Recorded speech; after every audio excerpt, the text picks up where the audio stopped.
Welcome back to Whispers in the Dark. Tonight's story was inspired by a comment from one of you in the darkness, who wondered if the great pumpkin could be made truly scary.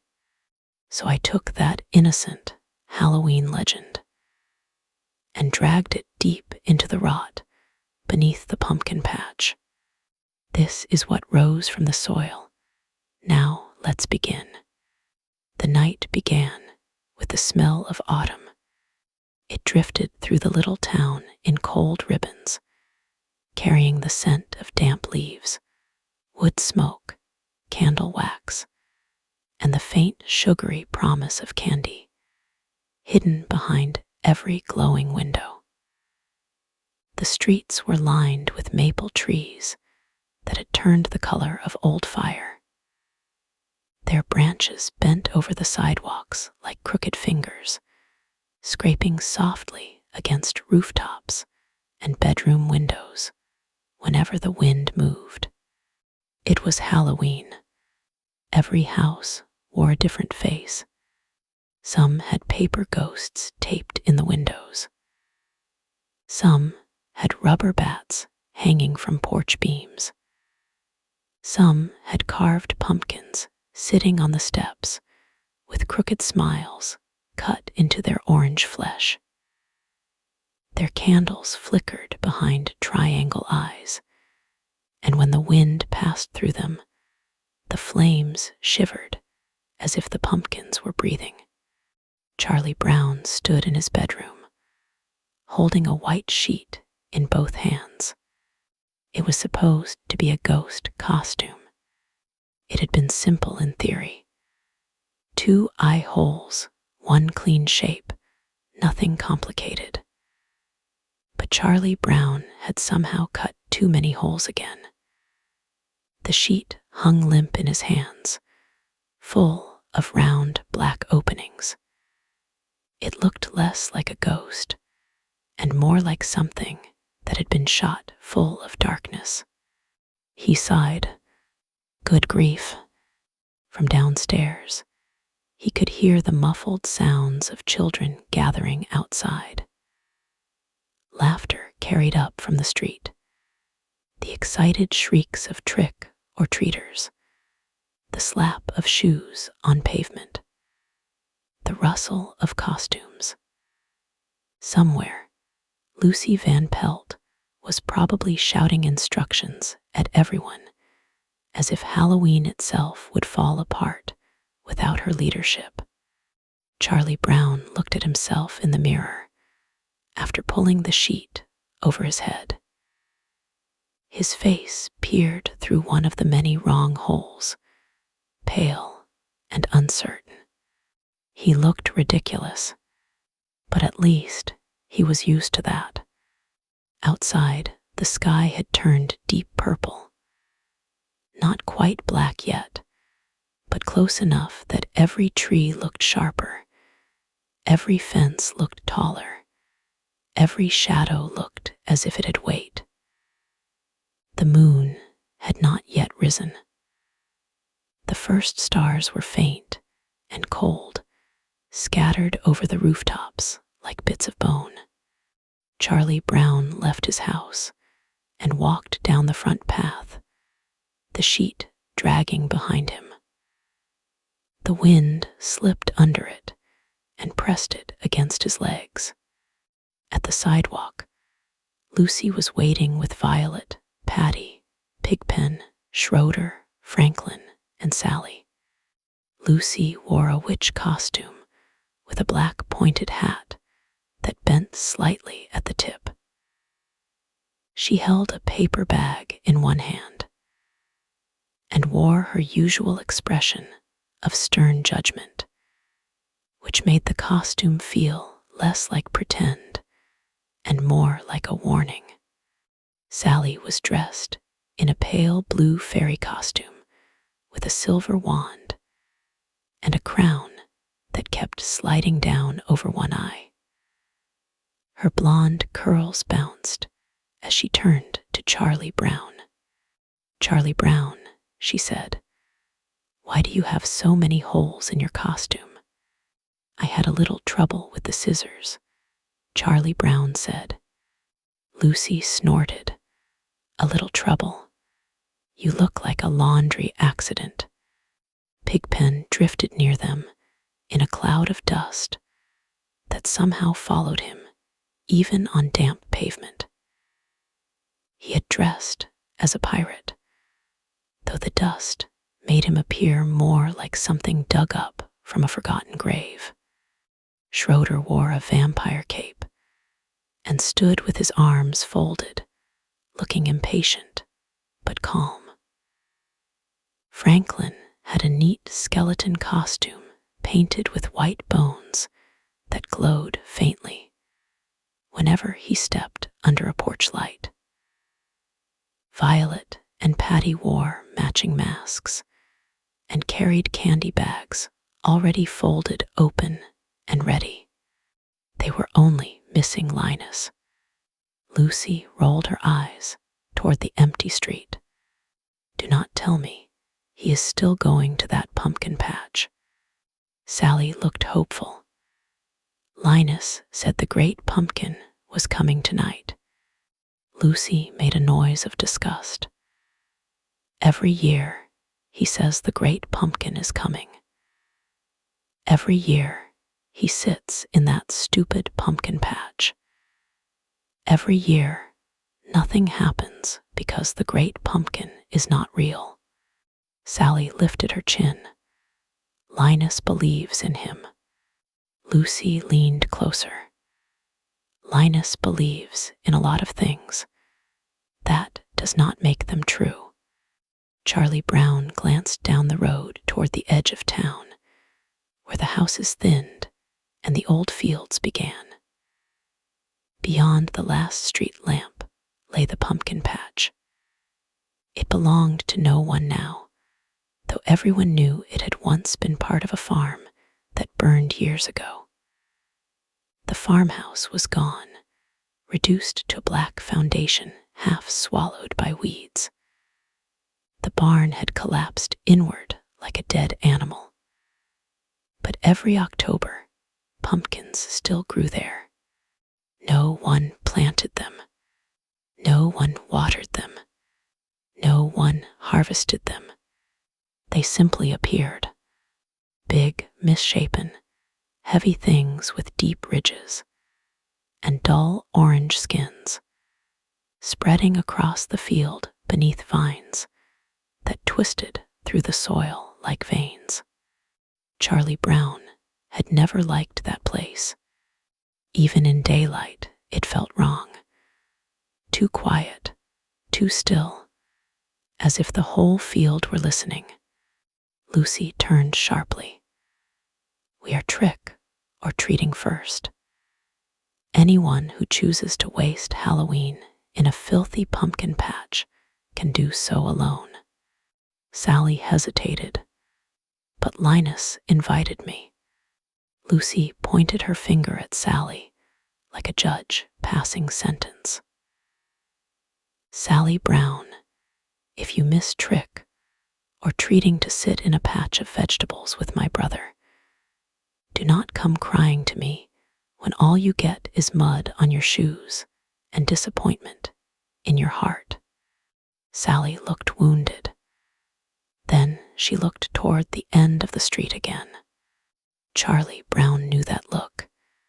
She had already made up her mind. The others began walking from house to house, calling trick or treat in cheerful voices. Doors opened. Adults smiled. Candy dropped into bags with little thuds and rattles. Chocolate bars, caramels, candy corn, licorice, lollipops wrapped in crinkling plastic. At every house, the same thing happened. Everyone else got candy. Charlie Brown got a rock. At the first house, he stared into his bag and saw the gray stone sitting at the bottom. "I got a rock." The others laughed, but not cruelly at first. It was almost tradition. By the third house, the laughter had become sharper. By the fifth, even Charlie Brown expected it. "I got a popcorn ball," said Violet. "I got a chocolate bar," said Franklin. "I got 2 pieces of fudge," said Patty. Charlie Brown looked into his bag. "I got a rock." Lucy shook her head. "The universe has a very specific opinion of you, Charlie Brown." They moved on. The town grew darker as they went. Clouds slid over the sky, thick and low. The wind sharpened. Leaves skittered along the pavement in dry waves. Some of the jack-o'-lanterns on porches guttered out one by one, though no one touched them. Candle flames bent inward and vanished, leaving black mouths and empty eyes. At first, no one noticed. Then the dogs began barking. One dog at the end of a street barked wildly from behind a fence, throwing itself against the wooden slats until they shook. Another answered from a yard across the road. Then another. Soon, a dozen dogs were howling, barking, whining, their cries rising and tangling in the cold air. Snoopy stood on top of his doghouse, wearing his World War I flying ace goggles and scarf. Ears lifted, nose pointed toward the far fields. He had been pretending to scan the skies for enemy aircraft, but his body had gone rigid. His black nose twitched. The wind carried something foul. At first, it was faint. A sour smell beneath the sweetness of Halloween candy. Rotten egg, wet dirt, mildew, something like spoiled meat left in a sealed cellar. It came and went with the breeze, making the children wrinkle their noses. Pigpen sniffed and looked offended. "That was not me," he said. Lucy stopped walking. "What is that smell?" Schroeder looked toward the edge of town. "It is coming from the pumpkin patch." Sally, who had been walking more slowly than the others, clutched her wand. "Linus is there." Lucy pressed her mouth into a line. "Then let him enjoy whatever farm stink he has chosen as his personal religion." But her voice was not as strong as usual. Far away, beyond the last houses, something groaned. It was low and deep, like old wood bending under too much weight. The sound rolled through the streets and sank into the children's bones. A porch light above them burst. Glass popped and rained onto the steps. The adult inside the house cried out, then quickly shut the door. Every child went silent. Charlie Brown looked toward the dark road. "Maybe we should go check on Linus." Lucy glared at him, but he could see fear in her eyes now. She hated fear, hated showing it even more. "Fine," she said. "We will check on him. We will prove once and for all that nothing is there. Then I will personally drag him home by the blanket." The pumpkin patch waited at the edge of town. Linus Van Pelt sat among the pumpkins, with his blue blanket wrapped around his shoulders. He had chosen what he believed to be the most sincere pumpkin patch in the whole world. He had written a letter. He had spoken with devotion. He had ignored the laughter, the teasing, the disbelief. He had watched the sky darken with patient faith. Beside him, the vines lay thick and dark across the soil. The pumpkins around him were not like the ones on porches. They were too large, too swollen. Their skins were stretched tight and glossy in places, split in others. Some had warts the size of marbles. Some sagged at the bottom, leaking thin orange fluid into the dirt. Some had stems that curled like dead fingers. Linus did not mind. Greatness, he believed, did not need to be pretty. He clutched his blanket and smiled into the darkness. "This is the year," he whispered. "I know it is. The great pumpkin will rise from the most sincere pumpkin patch, and he will fly through the air bringing toys to all the good children." The vines nearest his shoes twitched. Linus did not see it. The smell had grown stronger. Rotten eggs, sour milk, mold, the wet breath of something trapped underground too long. Linus swallowed and tried to ignore it. Farms smelled strange. Pumpkins rotted. Soil held many odors. It did not mean anything. The moon rose behind the clouds, staining them a pale gray. Then the field moved. Not the wind through the vines, not animals in the leaves. The field itself shifted. Soil bulged between two pumpkins. A mound rose slowly, cracking the dry crust of earth. Roots snapped beneath the surface with tiny wet sounds. Linus leaned forward, eyes wide, his face glowing with wonder. "I knew it," he breathed. The mound split open. A thick vine forced its way out of the ground, black-green and slick, with yellow slime. It curled in the air, searching. Another followed. Then another. They rose around Linus like the legs of some enormous buried spider. His smile faltered. The vines were not ordinary vines. They were veined with pulsing dark lines, and their surfaces were covered in little thorn-like teeth. They flexed as if alive, and when they scraped against the pumpkins, they left wet grooves in the skin. Linus stood. Great pumpkin. The soil in the center of the patch erupted. Pumpkins burst outward. Dirt sprayed into the air. A smell so foul it made Linus gag poured from the opening.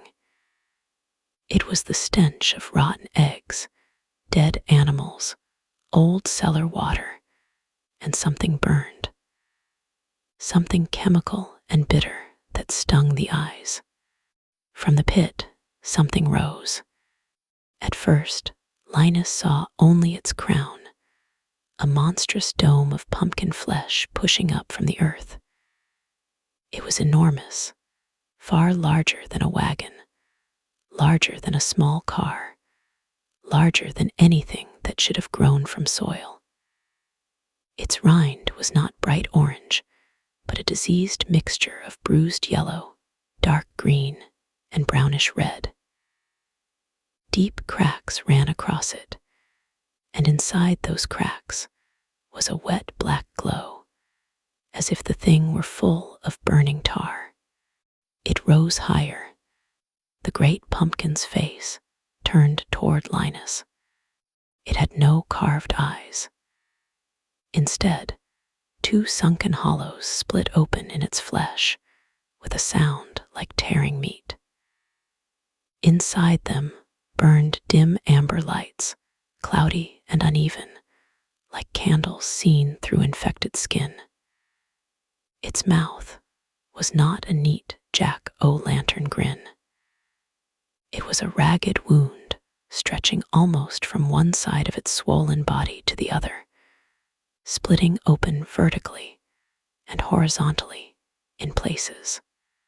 The edges were lined not with teeth, but with broken seeds, hard white and sharp, packed in rows through pulpy gums. Strands of orange slime hung from its mouth. Its breath rolled over Linus. Rotten egg, grave mold, warm garbage, sour blood. The smell of Halloween candy left to rot in a flooded basement. Linus backed away. His heel caught on a vine. He fell hard in the dirt. The great pumpkin breathed again, and its huge body shuddered. Patches of its rind bulged and deflated like lungs. Something moved beneath the skin, pressing outward from inside. Faces, Linus thought. Tiny faces pushing against the rind from within, mouths open, cheeks stretched thin. The vines curled toward him. "No," Linus whispered. "You are supposed to bring toys." The great pumpkin's mouth widened. A sound came from it, not quite speech, not quite laughter. It was a wet, hollow gurgle that rolled up from deep inside its pulp. "Toys," it seemed to say. Then one vine snapped around Linus's ankle. At the edge of the field, Sally heard him scream. She had left the others behind as they argued at the road. Her heart had pulled her forward. Linus was there, and Linus believed. She had believed too, or at least she had wanted to believe. She had imagined a great orange figure rising kindly from the patch, lifting into the sky like magic. She had imagined gifts, wonder, proof that devotion mattered. Instead, she saw Linus being dragged through the dirt. His blanket trailed behind him like a torn flag. The vines had him by one ankle and one wrist. He clawed at the ground, fingers digging furrows in the soil. His glasses had fallen crooked on his face. His mouth was open, screaming, but the pumpkin patch swallowed the sound until it came out thin and far away. Sally froze. Behind Linus, the thing rose fully from the earth. The great pumpkin stood on a mass of twisting roots and vines. Its swollen body swayed above the field, enormous and dripping. Chunks of soil clung to it. Worms fell from the cracks in its rind. A milky fluid seeped down one side and steamed when it hit the ground. Its eyes shifted toward Sally. She tried to scream, but nothing came out. Linus turned his head and saw her. "Run, Sally." The vines yanked him backward. His fingers tore through the dirt. One nail snapped. Blood dotted the soil. Sally screamed then. The sound carried across the field and into the road, where Charlie Brown, Lucy, Schroeder, Franklin, Pigpen, Violet, and Patty stopped all at once. Lucy's face went pale. That was Sally. They ran. Even Lucy ran, though she kept shouting that everyone should remain calm, which only made her sound more terrified. When they reached the edge of the pumpkin patch, none of them moved. The field was alive. Vines writhed through the dirt. Pumpkins split open with wet cracks. From inside, some of them spilled black insects that looked like beetles, but had tiny white pumpkin seeds embedded in their backs. They poured across the ground in clicking swarms, and at the center of it all stood the great pumpkin. Lucy made a small sound. Linus was no longer in the open. The vines had pulled him close to the monster's mouth. His blanket was wrapped around one arm, twisted tight. He kicked and struggled, his face streaked with dirt and tears. "You are not real," Lucy whispered. The great pumpkin turned its huge head toward her. Its mouth stretched wider. Lucy's voice broke. "You are not real." The thing exhaled. The stench hit them like a physical blow. Violet doubled over. Patty covered her mouth. Pigpen stumbled backward and gagged. Charlie Brown felt his eyes water. The smell coated his tongue and throat, rotten and sulphurous, as if he had bitten into an egg left under floorboards for months. Snoopy appeared beside them, barking wildly. He had followed the scent from his doghouse, dropping his flying ace fantasy as something older than pretend filled the night. His ears flattened. His little body trembled, but he did not run. The great pumpkin lifted Linus higher. Sally sobbed, "Put him down." Lucy grabbed a rock from Charlie Brown's candy bag and threw it with all her strength. The rock struck the great pumpkin's rind and sank halfway in with a sick, wet sound. The monster shuddered. For one hopeful second, everyone thought it had been hurt. Then the spot where the rock had entered puckered closed, swallowing it. The great pumpkin's eyes brightened. A vine lashed out. It struck Violet across the chest and threw her into the dirt. Her candy bag burst open, scattering sweets across the ground. The beetles swarmed over the candy at once, chewing through wrappers and chocolate, their tiny legs clicking in a frantic rhythm. Franklin rushed to Violet and pulled her back, dragging her away from the writhing vines. Schroeder picked up a broken fence post from the edge of the patch and swung at the nearest vine. The wood cracked against it. The vine recoiled, oozing dark green fluid that smelled like cut weeds and infected wounds. "It can bleed," Schroeder said. "Then we can hurt it," Franklin said. The great pumpkin opened its mouth and made that horrible gurgling laugh again. Linus dangled before it, helpless. Lucy stepped forward, shaking. "Linus, grab your blanket."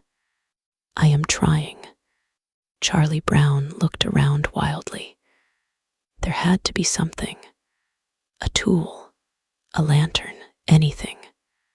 At the far side of the field stood the ruins of the old farm shed. Its door hung open. Inside, he saw the dull shapes of rusted tools, jars, and maybe an old gas can. Charlie Brown swallowed. He had never felt brave in his life. Not really. He had tried to fly kites and failed, tried to kick footballs and failed, tried to lead teams and failed.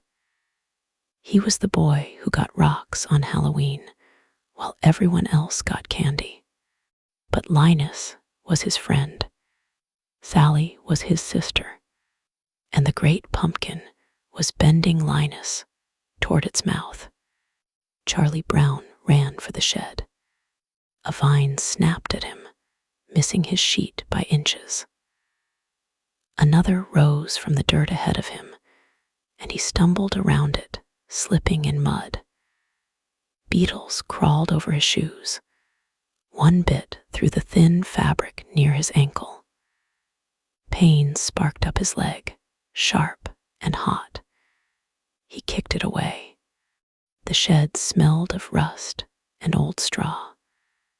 Charlie Brown grabbed at the shelves. His hands found a glass jar empty. A coil of rope, stiff with age. A dented metal can. He shook it. Liquid sloshed inside. Gasoline.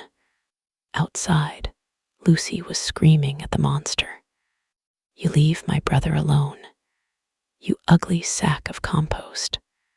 A vine curled around her waist and lifted her off the ground. Lucy kicked and clawed, her witch hat falling into the dirt. Snoopy leapt and bit the vine. His teeth sank in. The vine spasmed, flinging Lucy sideways, but loosening just enough for her to drop. She hit the ground hard and rolled, gasping. Snoopy landed badly, but sprang up again, growling. The great pumpkin lowered Linus toward its mouth. The ragged lips opened. Inside was not hollow pumpkin flesh. Inside was a deep cavity packed with wet pulp, seeds, black roots, and bones. Small bones. Animal bones, maybe. Bird bones. Raccoon skulls. Long yellow teeth from things that had died in the field. And among them, half dissolved and slick with orange slime, were scraps of cloth. Old Halloween costumes. A ghost sheet with brown stains. A cowboy hat flattened and rotten. A plastic mask with one eye melted away. Linus saw them. His faith finally broke. "No," he whimpered. The great pumpkin's mouth pulsed. A thick tongue of fibrous pulp slid out and touched his shoe. Sally ran forward before anyone could stop her. She swung her wand against the vine, holding Linus. The little plastic star snapped off. The monster's eye shifted down to her. A smaller vine shot from the ground and wrapped around Sally's throat. Charlie Brown burst from the shed, carrying the gasoline can. He saw Sally choking, saw Linus dangling over the mouth, saw Lucy crawling toward them with blood on her cheek, saw Snoopy barking and biting at vines that grew back almost as fast as he tore them.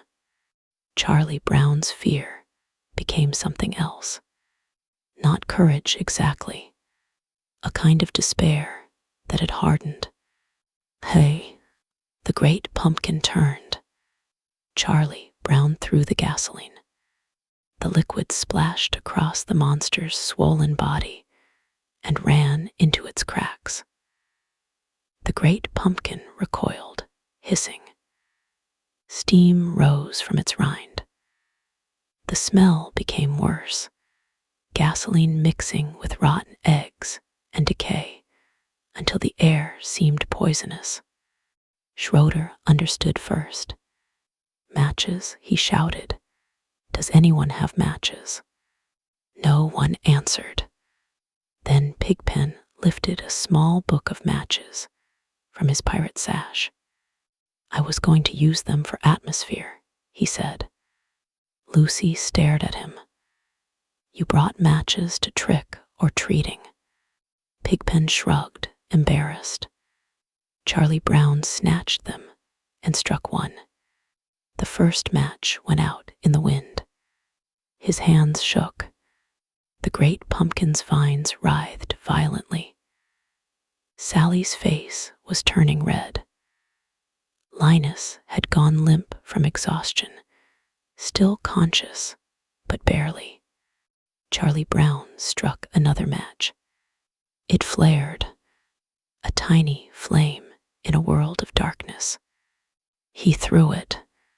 The flame landed on the gasoline slick. Fire crawled over the great pumpkin. For 1 second, nothing happened. Then the monster screamed. It was not a human scream, not animal. It was the sound of every pumpkin in the field rotting at once. A wet shriek that rose from beneath the earth and shook leaves from the trees. Its rind split open in long, burning cracks. Flames licked through the wounds, revealing black pulp inside, crawling with seeds that wriggled like maggots. The vines dropped Linus and Sally. Franklin and Schroeder rushed in and dragged them away. Sally coughed and sobbed. Linus clutched his blanket, staring at the burning creature with blank, shattered eyes. But the fire did not kill it. It made it angry. The great pumpkin lurched forward. Its roots ripped from the ground with tearing sounds. It moved through the patch on a mass of vines, burning and smoking, leaving trails of flaming slime in the dirt. Its mouth snapped open and shut, scattering hot pulp and seeds. Wherever the seeds landed, they sank into the soil and sprouted instantly, sending up thin black tendrils. "Run," Franklin shouted. They ran back toward town. Behind them, the pumpkin patch burned, but the great pumpkin followed. It dragged itself into the road, too large and impossible, scraping through fences and crushing shrubs beneath its roots. Porch lights flickered as it passed. Jack-o'-lanterns on steps turned toward it, their carved faces twisting wider, candle flames turning green. Adults opened doors to see what was happening. Mrs. Van Pelt stepped onto her porch just as Lucy screamed for her to go back inside. A vine shot across the lawn and wrapped around the porch railing, splitting the wood. Another smashed through the front window of a neighboring house. Glass exploded inward. Someone screamed. The whole town woke to terror. Parents dragged children indoors. Doors slammed. Locks clicked. Curtains snapped shut. But the great pumpkin's vines found gaps, cracks, mail slots, cellar windows. They probed like blind fingers, searching for warm bodies and sweet fear. Charlie Brown and the others ran toward his house because it was closest. Snoopy raced beside them, barking at every vine that came too near. Peppermint, Patty, and Marcy appeared at the corner, both carrying candy bags. Peppermint, Patty wore a baseball cap as part of a costume no one could identify. Marcy wore a simple mask pushed up on her forehead. "Chuck, what is going on?" Peppermint Patty shouted. Charlie Brown gasped. "The great pumpkin is real." Marcy blinked at the burning monster, dragging itself down the street behind them. "That seems unfortunate, sir." Peppermint Patty grabbed Marcy by the arm. "Run first, comment later." They reached Charlie Brown's house and slammed the door behind them. For a moment, the house seemed safe. The living room was warm and softly lit. There was a bowl of candy on a side table. A paper skeleton hung on the wall. The normal world, small and fragile, remained inside those four walls. Linus collapsed onto the couch, shaking. Lucy stood over him, furious and terrified. "You idiot," she said, but her voice cracked. "You stupid, stupid idiot." Linus looked up at her. "I thought he was good." Lucy opened her mouth, but no words came. Sally sat beside him and hugged herself. Her neck bore an angry red mark where the vine had squeezed. Charlie Brown saw it and felt something twist in his stomach. Outside, something heavy scraped along the siding. Everyone froze. A vine slid across the window. Slowly, then another. The glass fogged with the great pumpkin's breath from outside. A greasy yellow mist that smelled of sulfur and rot. Through the fogged window, a huge amber eye opened and looked in. Patty whimpered. The eye moved. The front door bulged inward. Charlie Brown's house shook. Lucy grabbed a fireplace poker. Schroeder took the lamp from the side table and pulled off the shade. Franklin helped move the sofa against the door. Peppermint, Patty stood in front of Marcy with clenched fists. Another impact hit the house. The candy bowl tipped over, spilling sweets across the floor. The pumpkin seeds came first. They slipped under the door like pale insects. Small white seeds, wet and glistening, sliding through the crack. They lay still for a breath. Then they split. Tiny root legs unfolded from them. Black hair like tendrils spread across the floorboards. One seed opened a pinhole mouth and made a faint squealing sound. Snoopy barked and pounced, crushing several beneath his paws. Orange fluid smeared on the wood. More seeds came. Hundreds. They poured under the door, through the window gaps, down the chimney. The children screamed and stamped them. Schroeder smashed them with the lamp base. Franklin swept them into the fireplace with a magazine. Lucy beat them with the poker until the metal rang against the floor. But some sprouted too fast. One seed near Patty's shoe burst open into a vine as thick as a finger and plunged straight through the sole. Patty shrieked. Peppermint, Patty grabbed her under the arms and yanked her backward. The vine tore free with a wet sound, leaving blood soaking into the sock. Marcy pulled a curtain down and wrapped Patty's foot tightly. "Stay with me, Mom," she said. Patty cried, "I want to go home." The house shook again. Wood cracked. The great pumpkin was at the door. Charlie Brown looked at Linus.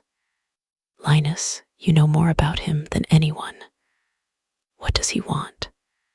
Linus stared at the floor. His blanket was clutched to his chest. His face looked smaller somehow, as if belief had been a shelter. And now the roof had caved in. "I do not know," he whispered. "I thought he wanted sincerity." Lucy knelt in front of him, grabbing his shoulders. "Think. What did you read? What did people say before everyone started pretending this was cute?" Linus swallowed. There were old stories, not many. I found some at the library. Before people made jokes about him, before they called him a holiday spirit, farmers used to leave pumpkins at the edge of fields, not carved, whole. They said it kept something sleeping under the soil. Charlie Brown felt cold. What something? Linus looked toward the window. A harvest thing. A thing that ate rot and fear and offerings. They did not call it great because it was good. They called it great because it was huge, because it was old, because it could not be stopped once it woke. Outside, the door split down the middle. A vine stabbed through the crack, whipping blindly. Everyone scattered. Lucy struck it with the poker. The vine wrapped around the metal and tore it from her hands. It yanked the poker outside, bending it in half with a screech. Linus continued, voice trembling. The story said it rises when the patch is sincere. Lucy stared at him. What does that mean? Linus's eyes filled with tears. A place where someone believes without doubt, where someone waits with all their heart. It feeds on that. Sally whispered, you fed it. Linus flinched as if slapped. Charlie Brown shook his head. Not on purpose. The front door gave way. Wood exploded inward. The great pumpkin's mouth filled the doorway. It could not fit its whole body inside, but its face pressed through, burning and smoking, its eyes glowing like infected lanterns. Its mouth opened, and hot, rotten breath rolled into the living room. Wallpaper curled. The candy on the floor melted. The paper skeleton blackened and shriveled. A vine shot toward Linus. Lucy threw herself in front of him. It wrapped around her instead, squeezing her arms to her sides. Linus screamed her name. The vine dragged Lucy toward the doorway. She kicked, snarled, cursed under her breath, fought with everything she had. Charlie Brown and Franklin grabbed her legs. Peppermint Patty grabbed Franklin. Schroeder grabbed the sofa and shoved it against the vine. For a moment they held. Lucy's eyes met Linus. Do something, she gasped. Linus looked at the monster. The great pumpkin's mouth gurgled open, eager. Linus stood. His knees shook, but he stood. He picked up his blanket and walked toward the doorway. Charlie Brown grabbed his arm. Linus, no. It wants me, Linus said. Lucy screamed, don't you dare. The vine around her tightened. Linus took another step. I believed in you, he said to the great pumpkin. I waited every year. I defended you. I gave you my faith. The great pumpkin's eyes fixed on him. Its mouth opened wider.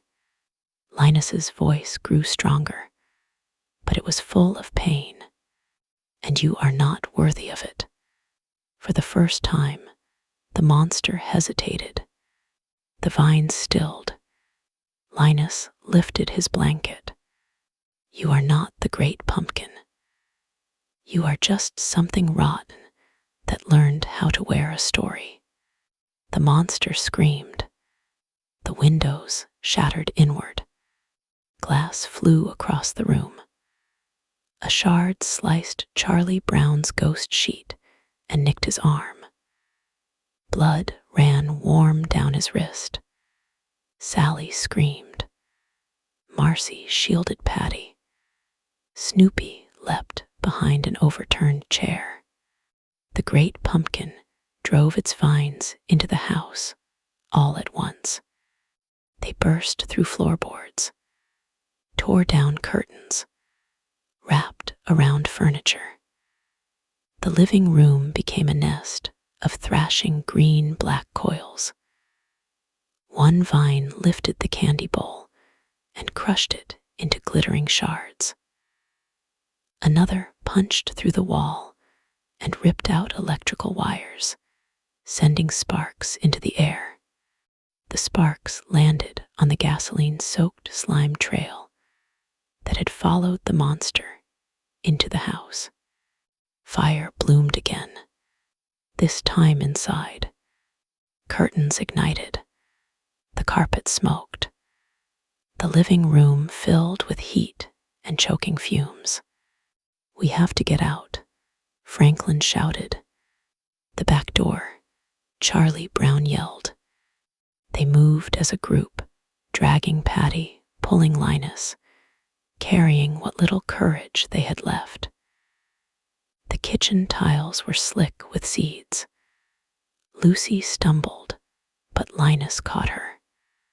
For once, she did not insult him. They burst through the back door into the yard. Behind them, Charlie Brown's house burned. The great pumpkin withdrew from the doorway, its face aflame, roaring into the street. The sound cracked windows up and down the block. More houses had caught fire where its burning slime had touched porches. The neighborhood glowed with terrible orange light. And still, the thing did not die. It turned toward the town square. Linus watched it go. "It is heading for the school," he said. Lucy wiped soot from her face. "Why would it go to the school?" Schroeder answered quietly. "The Halloween party." Charlie Brown's stomach sank. The school auditorium was full of children. They had left the party early to trick or treat, but many others remained. Music, games, apple bobbing, costumes, parents, teachers, decorations, and pumpkins, dozens of pumpkins. The great pumpkin dragged itself down the road, leaving fire and rot behind it. The children followed at a distance, not because it was safe, but because no one else understood what it was. Adults screamed and ran. Some tried garden hoses. Some tried shovels. One man struck a vine with an axe, only for 3 more to wrap around him and pull him screaming into a hedge. The children did not see what happened after, only the sudden spray of red against the leaves and the sound of the axe hitting the pavement. Sally covered her ears. Charlie Brown wanted to tell her not to look, but he could not stop looking himself. At the school, the auditorium doors stood open. Warm yellow light spilled out. Inside, the party was still going, though the music had faltered as the distant screams grew louder. Paper bats hung from the ceiling. Streamers curled along the walls. A row of carved pumpkins lined the stage, each one smiling with candlelight inside. Children in costumes gathered near the snack table, whispering. Adults stood near the doors, uncertain. Then the great pumpkin arrived. It filled the entrance. The first thing that entered the auditorium was the smell. Rotten eggs and burning rind. A sewer under a slaughterhouse. Dead leaves soaked in spoiled milk. The air changed so violently that several children vomited at once. Adults gagged and stumbled back. The second thing was the vines. They swept across the floor, knocking tables aside, spilling punch, crushing cupcakes, wrapping around chair legs. A teacher tried to push children toward the side exit. A vine snapped around the teacher's waist and dragged her backward across the polished floor. Her fingernails scraped long white lines into the wood before she vanished beneath the mass of roots at the doorway. The room erupted. Children screamed and ran. Costumes tangled. Masks fell. A small ghost tripped and was lifted by Franklin before the vines could reach him. Peppermint, Patty, and Marcy pushed a group of younger kids toward the emergency exit. Schroeder climbed onto the stage and kicked the carved pumpkins off one by one, shouting for everyone to get away from them. But the jack-o'-lanterns had begun to change. Their carved smiles stretched wider. Their candle flames turned green. Their orange flesh sagged and pulsed. One pumpkin split open and spilled a wet clump of seeds onto the stage. Another grew little root legs and dragged itself toward Schroeder, its grin opening and closing like a hungry mouth. Schroeder smashed it with a folding chair. Pulp splattered his vampire cape. "I hate Halloween parties," he said. Lucy found Miss Othmer near the piano, trying to help children through a side door. Linus rushed to help, but the great pumpkin's eye rolled toward him from across the room. It knew him. It wanted him. The monster forced itself farther inside, tearing the doorframe apart. Its huge body scraped against the walls. Burning bits of rind fell from it and hissed on the floor. Its mouth gaped, dripping slime thick as candle wax. Inside that mouth, the bones shifted. Charlie Brown saw faces in the pulp now. Not full faces, not alive, but impressions. Things pressed into the flesh from within. Mouths that opened silently. Hands that pushed against the rind and slid down again. The great pumpkin had been eating offerings for a long time. Maybe pets, maybe livestock, maybe lost children from years when the stories had not ended kindly. The thought nearly made him sick. Linus climbed onto the stage. Charlie Brown followed. "What are you doing?" Charlie Brown asked. Linus looked at the row of corrupted pumpkins. "It grows through belief," he said. "Through pumpkins. Through the story. We have to destroy the heart of the patch." Lucy, standing below, shouted, "The heart of the patch is outside, you blockhead." Linus shook his head. "No, the patch was just where it slept. The heart is what woke it." He looked down at his own blanket. Charlie Brown understood. Linus's belief had called it. The years of waiting, the letters, the certainty. The sincere pumpkin patch had not been sincere because of the pumpkins. It had been sincere because of Linus. "No," Charlie Brown said. Linus smiled sadly. "I have to take it back." The great pumpkin lunged. Its vines shot toward the stage. Charlie Brown pushed Linus aside and was caught instead. The vine wrapped around his chest and lifted him into the air.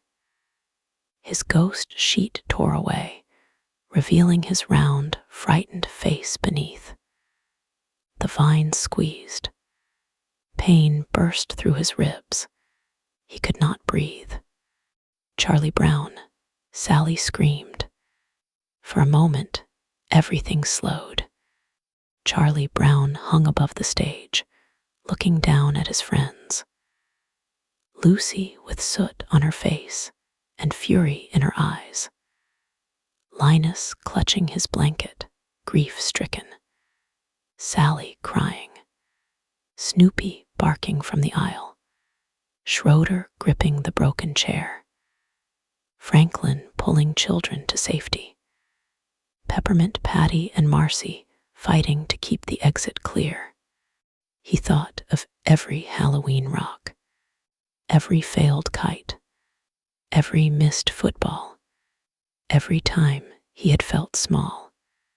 Then he looked into the great pumpkin's mouth and saw that it was not great at all.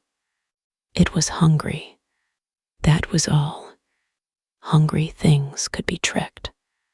Charlie Brown forced his hand into his candy bag, still tied to his wrist. His fingers closed around one of the rocks. He pulled it out and looked at it. A stupid rock, the kind of thing the world always gave him. He shoved it into the vine around his chest, wedging it against the pulsing flesh. Then another, and another. The vine squeezed tighter, but the rocks tore into it from the inside. Dark sap sprayed across Charlie Brown's shirt. The vine convulsed and dropped him. He hit the stage hard, gasping. Lucy stared. For once, getting rocks was useful. Charlie Brown coughed. I guess so. Linus stepped forward. He spread his blanket between both hands. Great Pumpkin, he shouted. The monster turned toward him. The auditorium trembled. Linus's voice rose, shaking but clear. I believed in you because I wanted the world to have wonder in it. I wanted there to be something good that came for children who waited in the dark. I wanted faith to mean something. The great pumpkin's eyes burned brighter. Linus wrapped one end of the blanket around his hand. But faith without truth is just a door for monsters. He ran straight toward the great pumpkin. Lucy screamed for him to stop. Linus leapt from the stage and landed among the vines. They rose around him instantly. One wrapped around his arm, another around his waist. He kept moving, twisting his blanket around them, tangling them, pulling them tight. Charlie Brown understood. The blanket had always been Linus's safety, his comfort, his shield against the world. Now he was using it as a net. Snoopy sprang in beside him, biting and tearing. Lucy grabbed the other end of the blanket and pulled with all her strength. Schroeder and Franklin joined. Peppermint Patty shoved Marcy toward the exit, then ran back to help. Together, they pulled the vines taut. The great pumpkin lurched, trapped for a breath. Linus shouted now. Charlie Brown grabbed a fallen candle from one of the broken jack-o'-lanterns. The flame was small. It flickered in his trembling hand. He looked at the monster's mouth, at the pulpy darkness within, at the seeds and bones and faces. Then he ran forward and threw the candle inside. The great pumpkin swallowed it. For one terrible second, nothing happened. Then light filled its eyes. Not amber, white. The flame had found the gasoline-soaked pulp, the dried roots, the hollow chambers inside the beast. Fire bloomed from within, shining through every crack in its rind. The great pumpkin swelled. Its skin stretched tighter. the faces inside pushed outward, mouths open in silent agony. "Linus, run!" Charlie Brown shouted. Linus tried, but a vine still held his ankle. Lucy let go of the blanket and dove toward him. She clawed at the vine, screaming, not insults now, not commands, just his name. Snoopy bit through the vine at the last second. Linus fell free. The great pumpkin exploded. The blast threw them across the auditorium. Pumpkin flesh hit the walls in burning chunks. Seeds rained down like teeth. Hot pulp splattered the stage curtain and steamed on the floor. The smell became unbearable, rotten eggs and scorched sugar and burned hair and wet soil. The shockwave blew out every window. The paper bats ignited and drifted down as black ash. Then came the sound beneath the explosion, a deep, wounded moan from under the earth. The floor cracked. From the split boards, black vines emerged, thinner now, frantic, dying. They whipped blindly, knocking over chairs, then shriveled as the fire consumed them. The corrupted jack-o'-lanterns collapsed into heaps of gray mush. The seed beetles curled and smoked. The great pumpkin's body sagged inward. Its eyes dimmed. Its mouth opened one last time. From inside came a voice made of wet leaves and cellar air. Sincere, it whispered. Then it collapsed. The auditorium was silent except for the crackle of small fires and the sobbing of children. Charlie Brown opened his eyes. He was lying on his back beneath a table. His whole body hurt. His arm was bleeding. His costume was gone. His candy bag lay nearby, torn open, the remaining rocks scattered across the floor. Sally crawled to him and hugged him so tightly he winced. "You saved us, big brother." Charlie Brown looked embarrassed, even through the soot. "I think everyone helped." Lucy sat on the floor, holding Linus in her arms. She was rocking him slightly, though she would deny it later. Linus stared at the place where the great pumpkin had fallen. His blanket was burned and torn, but he still held a piece of it in one fist. Lucy pressed her cheek to his hair. "You are still an idiot," she whispered. Linus nodded. "I know," but she did not let go. Snoopy climbed from beneath a pile of streamers, covered in orange pulp. He shook himself, spraying everyone nearby. Then he sneezed. Marcy adjusted her cracked glasses. "That was a very sincere nightmare, sir." Peppermint Patty laughed once, breathless and shaky. "You said it, Marcy." Outside, sirens began to wail.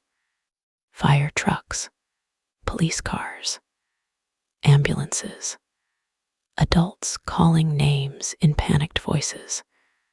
The town had survived, but it would never be the same. Too many houses were damaged. Too many people had seen vines moving through windows.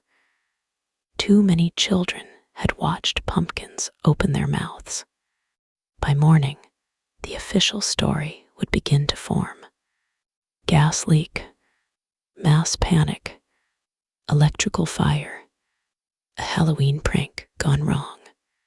Adults were good at building explanations when the truth was too ugly to keep.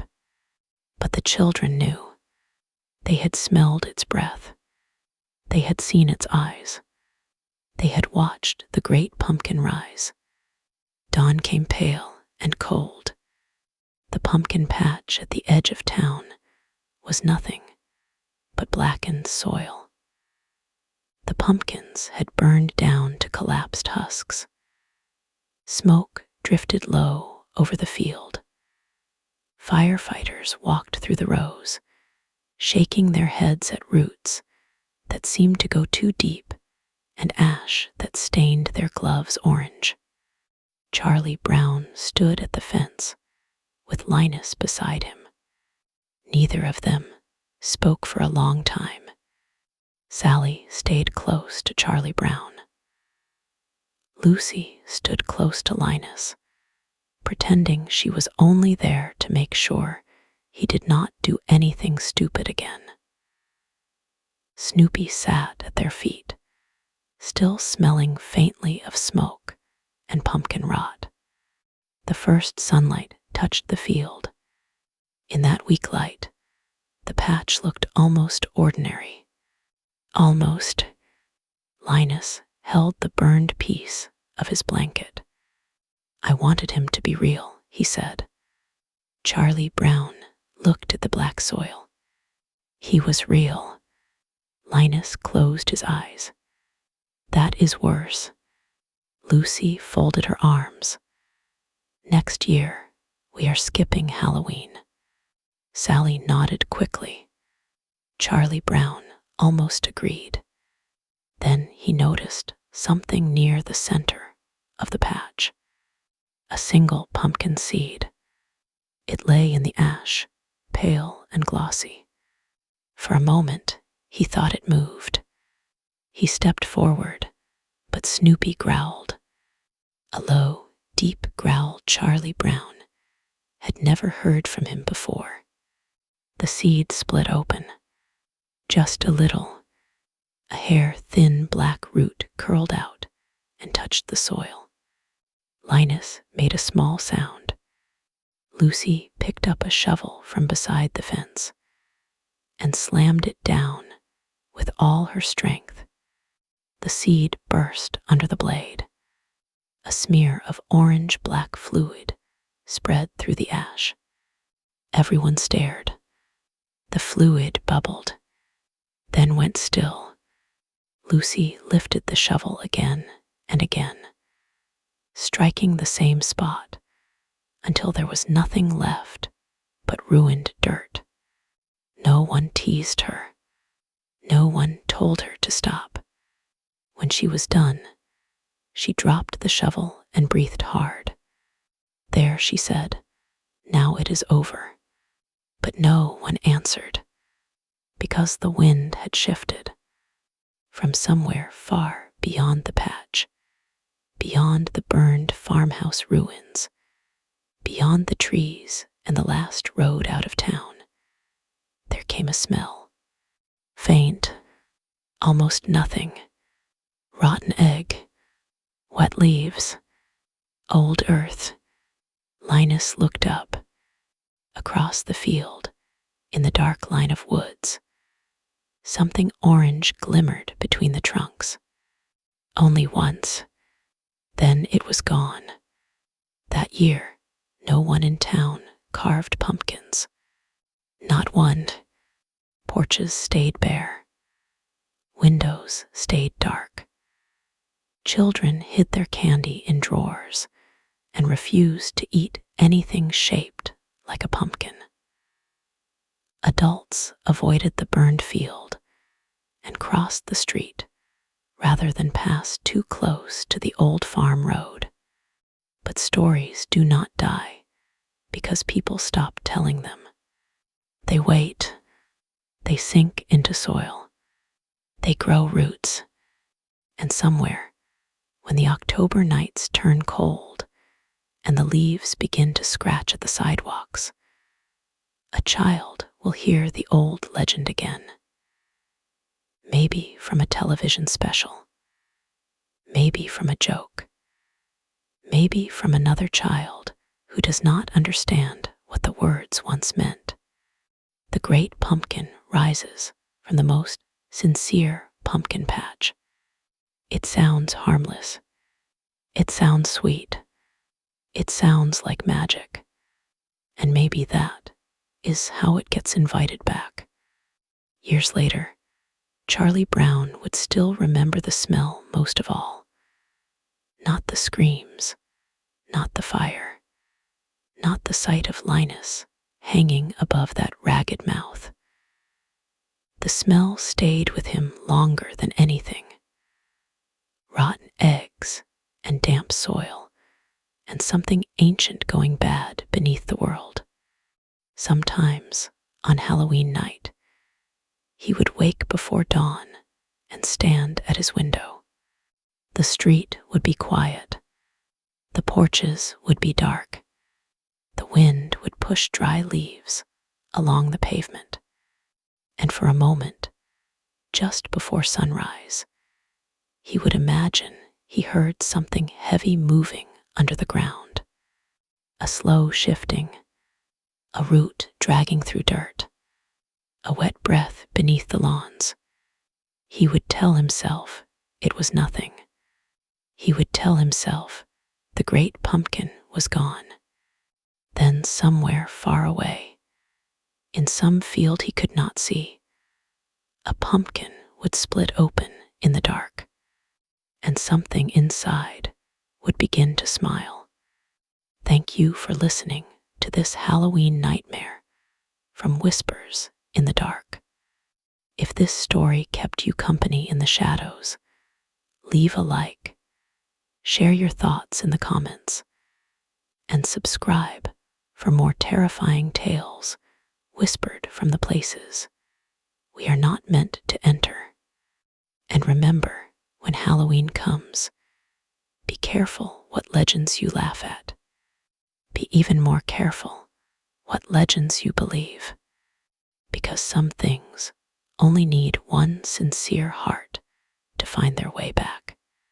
Sleep well and keep the pumpkins outside. Good night. Whispers of a love so true, painting dreams of me and you. And I'll hold you close in this moment.